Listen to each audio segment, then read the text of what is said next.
All right, guys, it's your guy Brutus J, and this is the Brutus J podcast. It's Sunday, December the 14th. We are exactly 11 days away from Christmas, and what a fabulous weekend it has been. A lot of big games today in the NFL, a lot of streaks on the line. We're going to talk about that. We're going to talk about some college football news, including the Army-Navy football game. We're going to talk NBA, college basketball as far as men's and women. Hey, we might even throw in a little wrestling in. My boy John Cena had his last match. Let's talk about it. All right, guys, as I said, this is the Brutus J podcast, and this is your guy Brutus J. Man, 10 days, 11 days away from Christmas. Man, this month has went by so freaking fast. And I hope you parents out there are ready, because it's nothing like watching your kids open up gifts with a smile on their face. Because I know when I was younger, we enjoyed every minute of it. And speaking of that, we was just having a discussion about when we were kids opening up gifts. My sister gonna be so mad when I tell this story, but my sister as a kid was so talented when it came to opening up gifts and wrapping them back nice and neat where nobody knew they were open. This young lady used to find the biggest gifts and open them up. I see some that was mine, she'll see some that was hers, and she would wrap them back up so nice and neat. In other words, we knew what we was opening when it came to opening gifts. She's gonna be upset that I told y'all this story, but hey, sis, this is a podcast. We talk about any and everything. So shout out to my sister for when she hears that little story that I just told. But hey, let's talk about other things. What a weekend it has been. Has been a pretty mild weekend as far as college football. We had the award show that took place Thursday, and also the Heisman ceremony took place Saturday night. A lot of NFL games today with a couple of streaks on the line, key injuries that took place. We're going to talk about some NBA, men's college basketball, women's college basketball. Heck, we even going to throw in some wrestling. Someone told me, they said, hey, man, why you don't talk about WWE? We know you love wrestling. You might get more views. So, you know what? We're going to talk a little wrestling. We'll talk a little wrestling. My man, John Cena had his last match Saturday night. We're going to discuss that. You know, there was a lot of controversy with that. So we'll even discuss a little WWE on the Brutus J podcast. So how about that? But right now, let's talk about some of these awards that got given out Thursday night and then Saturday night, the Heisman presentations. Coach of the Year went to Kurt Signetti for the second year in a row. I'm going to tell you something. This man coaches the University of Indiana. When you think of Indiana, what do you think about, folks? Basketball.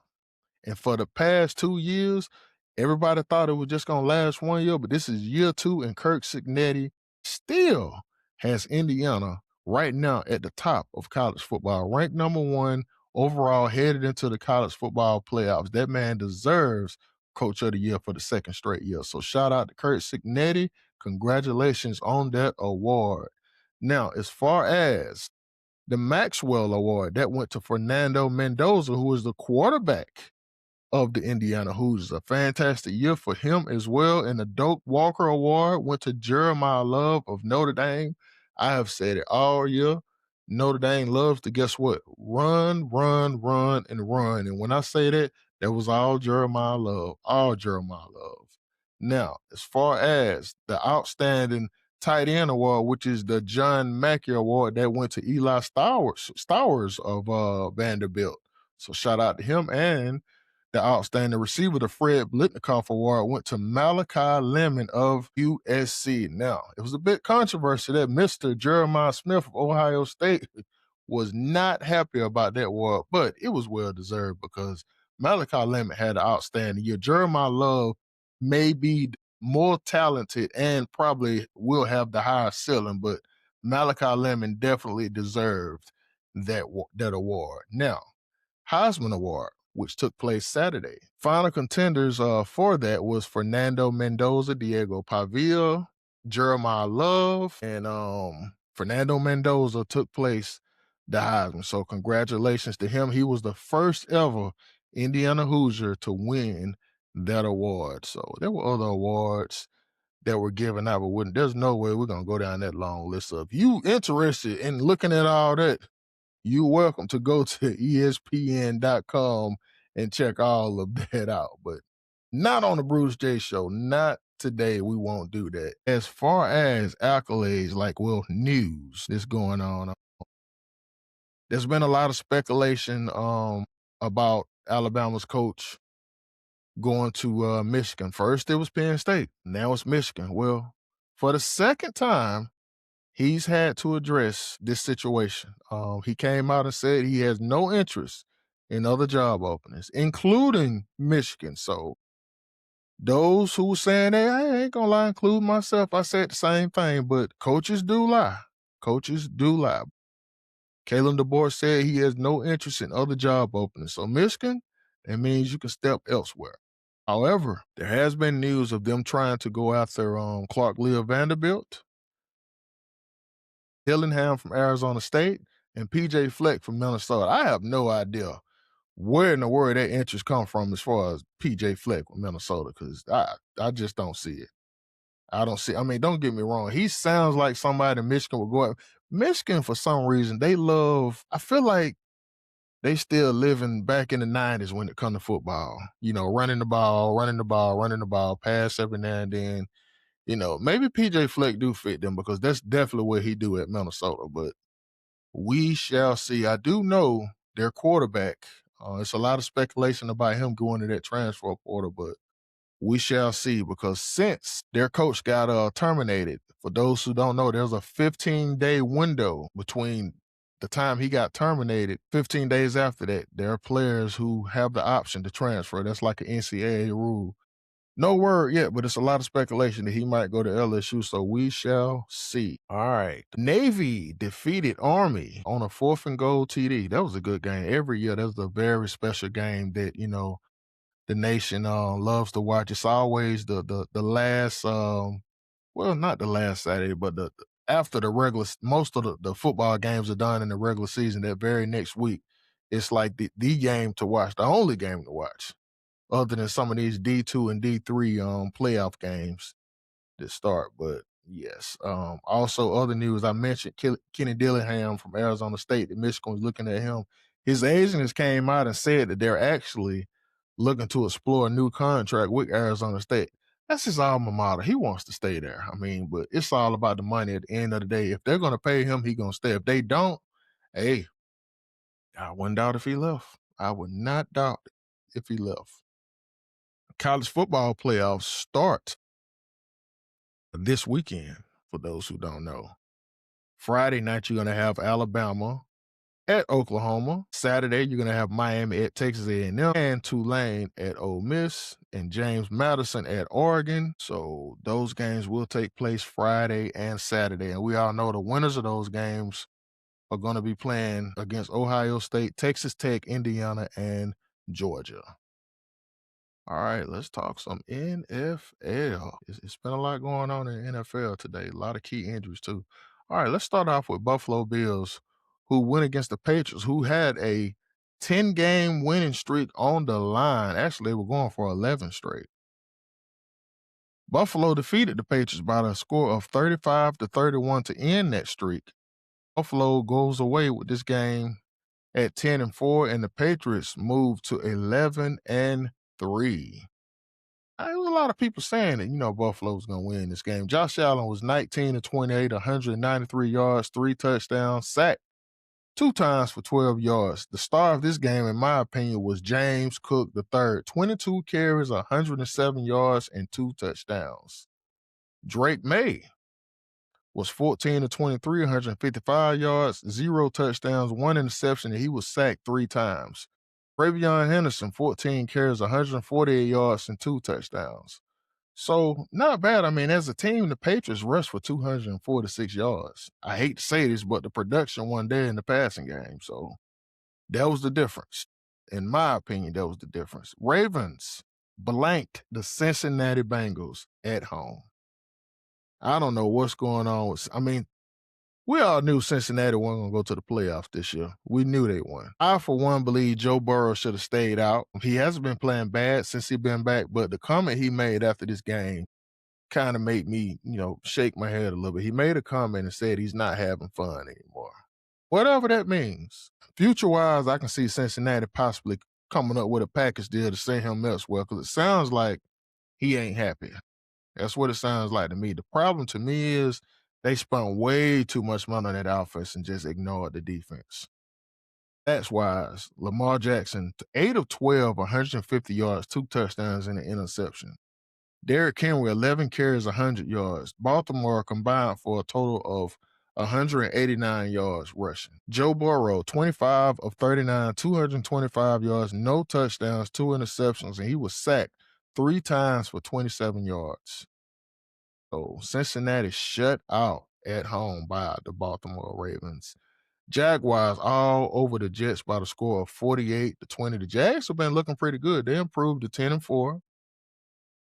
No need in even going over the Jet stats. We just gonna do Jacksonville.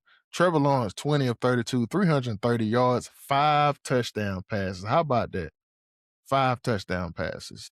Also, led the team in rushing. Trevor Lawrence, 5 carries, 51 yards, and a touchdown. I gotta tell you, hey, it looked like Trevor is slowly but surely starting to get it. He is starting to get it. Chargers defeated the Chiefs by the score of 16-13.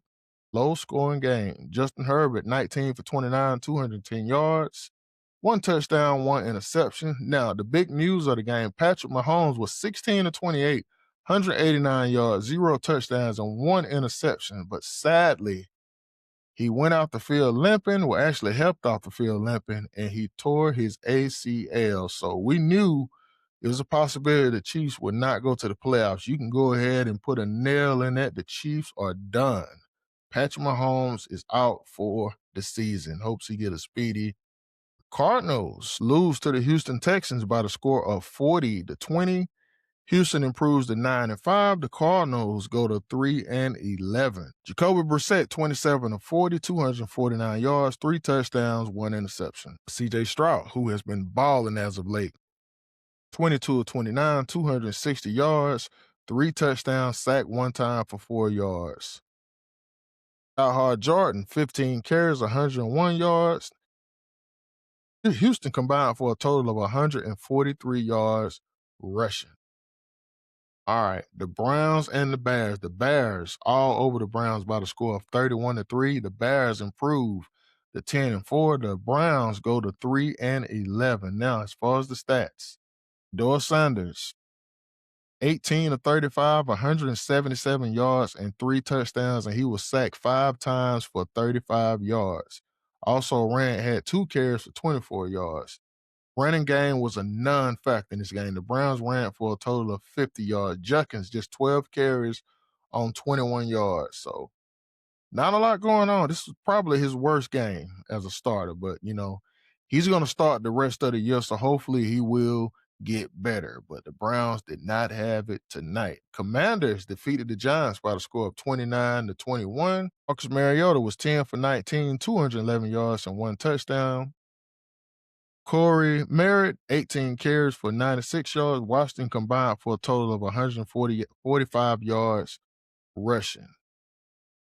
Giants, Jackson Dart, 20 of 36, 245 yards, 2 touchdowns, and an interception. Raiders and the Eagles, we all knew. Now, my dad is a Raider fan, and he was listening to the Sports Center, how they was just, even before this game came on, they were just bashing how terrible the Raiders is. And my dad just screamed at the television, "Hey, don't talk about my Raiders. We know the Raiders ain't hitting on nothing this year." Well, guess what, Dad? You were right. The Eagles defeated the Raiders by the score of 31-0. The Raiders moved to 2-12, and the Eagles improved to 9-5. I tell you, Geno Smith, man, this game they had Kenny Pickett starting. Kenny Pickett was 15 of 25, 64 yards. How do you pass the ball 25 times for 64 yards, folks? Sacked 4 times for 35 yards. Ashton Jeanty, the rookie, 9 carries for 35 yards. They combined for 46 yards rushing. Eagles, Jalen Hurts, 12 for 15, 175 yards. Saquon Barkley, 22 carries for 78 yards and a touchdown. So this was just pure domination. 2 shutouts today in the NFL. How about that?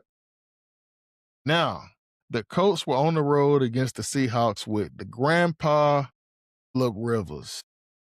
I gotta tell you, folks, hey, he didn't do too bad. Phillip Rivers, Well, first off, the final score was Seattle 18-16. They won in a last minute, last few seconds, 60-yard field goal. So Phillip was that close to winning. But here's his stats. Phillip Rivers was 18-27, 120 yards, one touchdown, one interception, sacked one time. So hey, maybe the footwork's still there. All right, Jonathan Taylor, 25 carries, 87 yards. They combined for a total of 97 yards rushing. Seahawks, Sam Darnold, 22 of 36, 271 yards, sacked one time for 7 yards. Seattle combined for 50 yards rushing. So this was a defensive game pretty much. The stats were there as far as defense. The numbers spoke on that. Offensively, none of these teams did too well. But hey, if they would have won that game, Phillip Rivers would have been all over the news for that. 5 years, 5 years as a high school football coach, get called to play and get a win on his first game, that would have been something. Against a hot team in the NFL, by the way. Broncos and the Packers faced off in Denver. The Broncos defeated the Packers by the score of 34-26. I've said it and I say it again. If Jordan Love don't produce, the Packers won't win. They will not win. Stats-wise in this game, Jordan Love was 24 of 40, 276 yards, one touchdown, two interceptions, and sacked 3 times for 29 yards.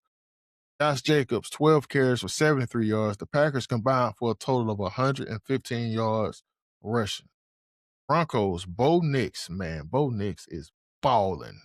Bo Nix was 23 of 34, 302 yards, 4 touchdowns. Denver is the number 1 seed in the AFC at the moment. RJ Harvey, 19 carries, 65 yards. Denver rushed for a combined 89 yards in the game. It was a competitive game. Denver at one point, actually Green Bay at one point, was leading in this game 24-14. Actually 22, what was it, 22? 23-14. But Denver was able to come back and get this victory.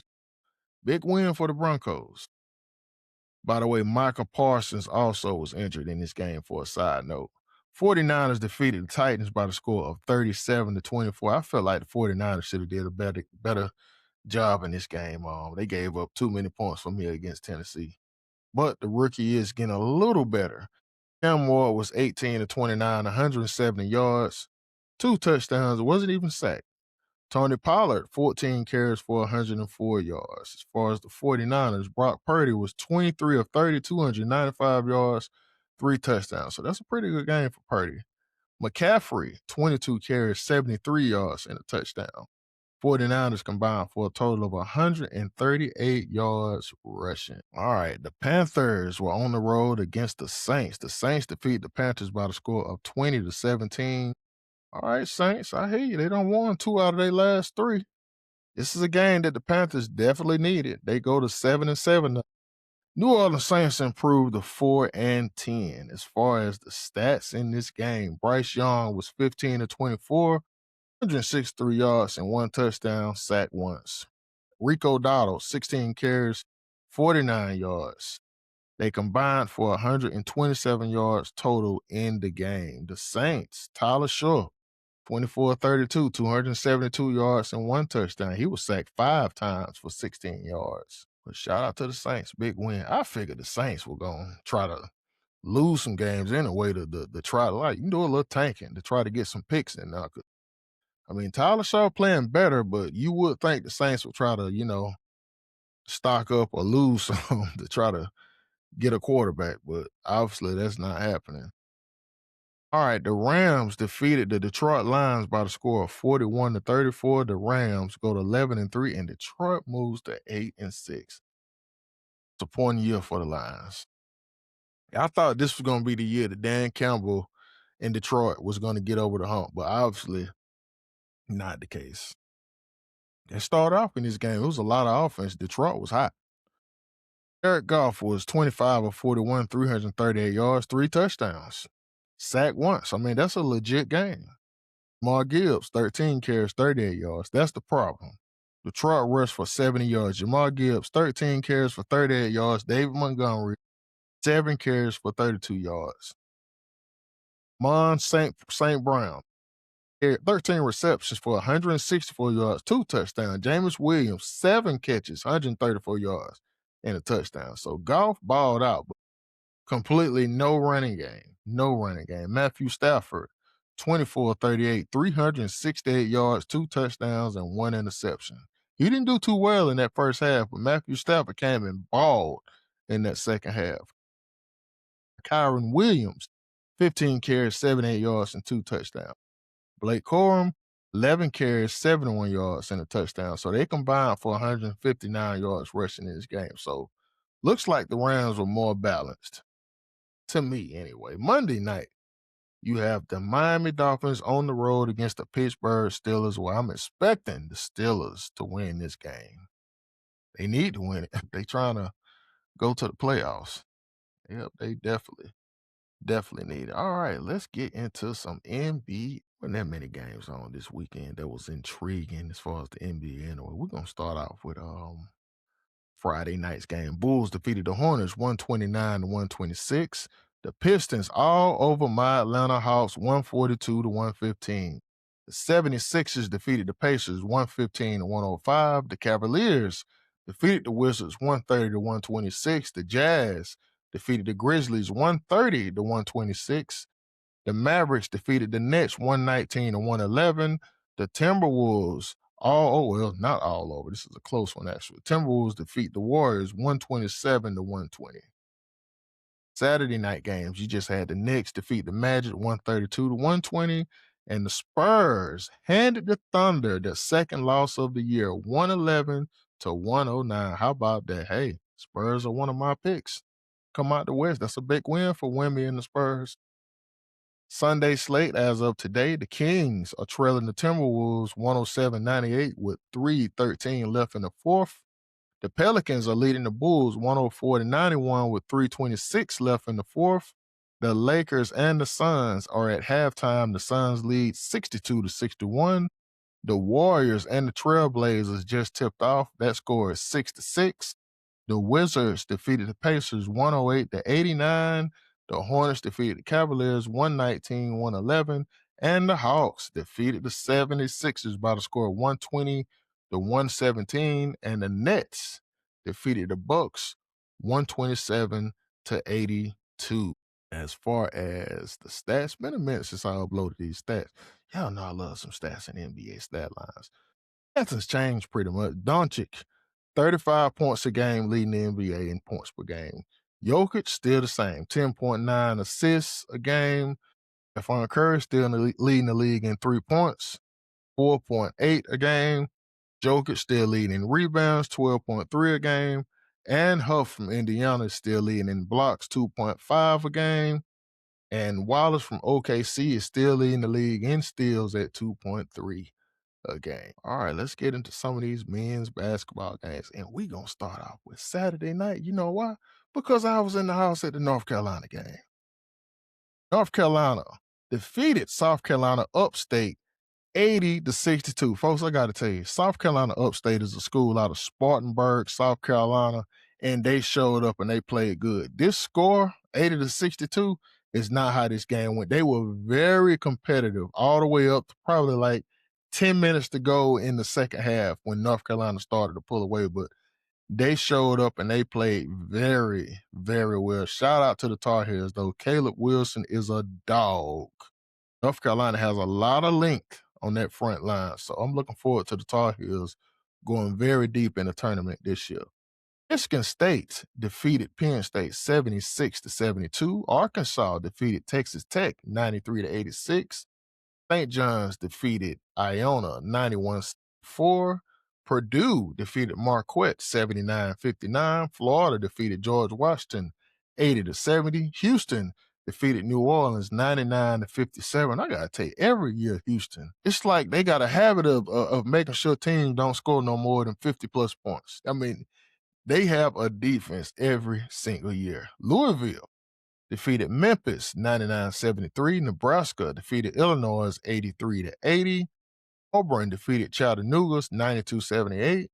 Kansas defeated NC State 77-76. Now, that Kansas NC State game was crazy. Score was 77-76. 10 seconds left on the clock. NC State on the far end of the court could have called a timeout. What did they do? Chose to let him come down the court and shoot a brick. Why not call a timeout and set a play up? I ain't the coach though. By the way, I'm a North Carolina fan, in basketball, so it's always nice to see NC State make dumb calls like that. But shout out to Kansas for the big win. Vanderbilt defeated Central Arkansas by the score of 83-2. Michigan defeated Maryland 108-83. BYU defeated UC Riverside 100-53. Folks, who is UC Riverside? Who is that? Some of these schools, man, I have just never heard of. Arizona defeated Alabama 96-75. Wow. That's a big win in Tuscaloosa. Big win. Gonzaga defeated UCLA by the score of 82-72. That is Saturday's games. Sunday, you just had one game. Iowa State, number 4 Iowa State defeated Eastern Illinois by the score of 78-53.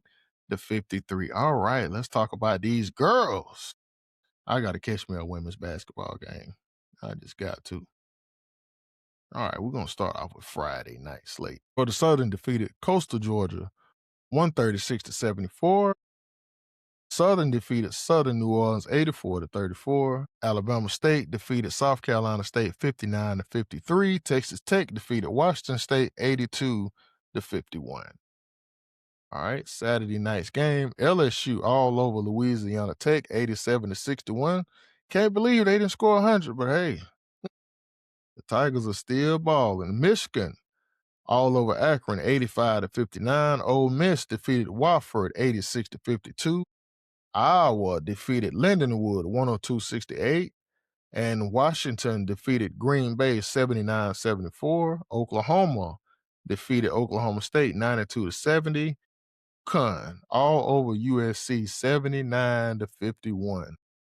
Sunday's games, as far as the women. Nebraska 85-44 over Illinois State. Texas 89-54 over Baylor. Ohio State 85-60 over Toledo. Tennessee all over Winthrop 112-140.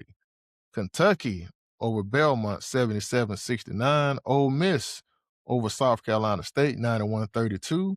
South Carolina defeated Penn State 95-55. Louisville 76-66 over North Carolina girls. Notre Dame 78, James Madison 65. TCU all over Jacksonville 89-49.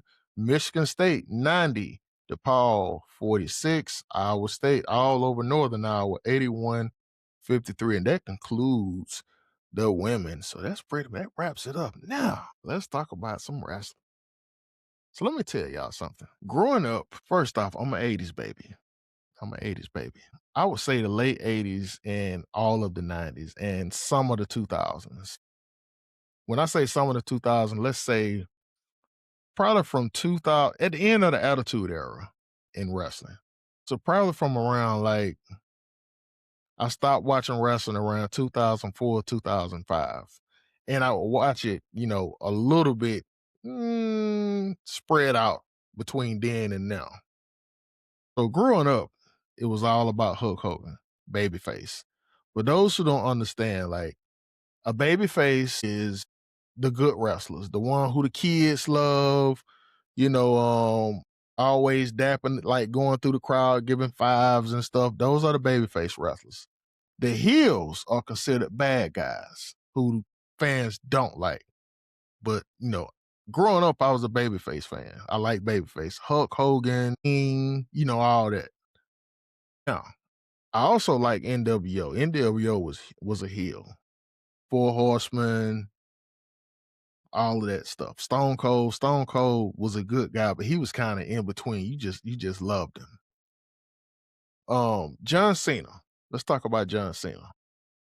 John Cena in this generation, I would say between the ages of 30 and 40. If you between the ages of 30 and 40, you was a big John Cena fan. Probably even some in your 20s too. John Cena fan. And the kids of the day, John Cena fans.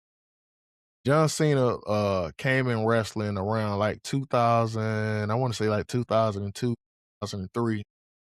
He has been probably the best wrestler of this era. And last night he had his final match, and it was against Gunther. We ain't gonna get into Gunther. Y'all just gonna have to research him. Gunther is probably the best wrestler today. Well, anyway, John Cena's last match was against Gunther, and Gunther put him to sleep. A lot of people was upset. They felt like if you gonna beat the man, let him go down 1, 2, 3, or if not, let him win.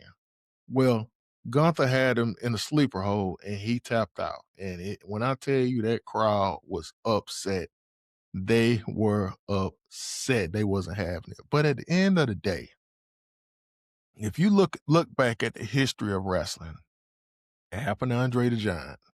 It happened to Hulk Hogan. It happened to, well, Sting won his final match, but still, when these great wrestlers get at a peak, when they get older and it's time to hang up, they lose like that. And it just happens. But people of today, they didn't want to accept it. But John Cena, fantastic wrestler. He wasn't really a part of my generation of wrestling, but I watched him a lot and I can see why the kids love him because, he when it came to Make-A-Wish Foundation and all that stuff, I mean, Cena was huge in the wrestling business. So I can understand why the fans were upset, but you got to let it go because it's just a part of the sport. But anyway, I just wanted to get that little bit of wrestling. We're going to start talking more wrestling now because, hey, sooner or later, college football is going to be gone and it's just going to be a little NFL, some baseball. So every now and then, we're going to add a little wrestling in now to get things a little exciting. So there you go for the person who asked me to start talking more about wrestling. I think we will do that. But hey, guys, it has been fun. I'm very excited because this week in my area in Georgia, the high school state championship games start tomorrow, and I'm really, really looking forward to that. I also have a special interview that I'm gonna have next Sunday. I'm about to start having my interviews with some of these players that I've been promising you guys for the longest. As I said, I didn't want to interfere with them during the season. I'd rather do it when their season over, when their mind is cleared, as far as high school football anyway. And we're gonna start having some interviews happen on the Brutus J podcast show. So how about that? But guys, it has been fun. As usual, you already know my saying, work smarter, not harder. And Thursday, we're going to recap these playoffs. That's going to start Friday night. I can't wait. We're going to pick some winners. We're going to pick some losers. And then Sunday, you already know we're going to recap everything. So, hey, other than that, you guys have a fantastic week. And I will talk to you guys on Thursday. Thanks again for tuning in to the Brutus J podcast.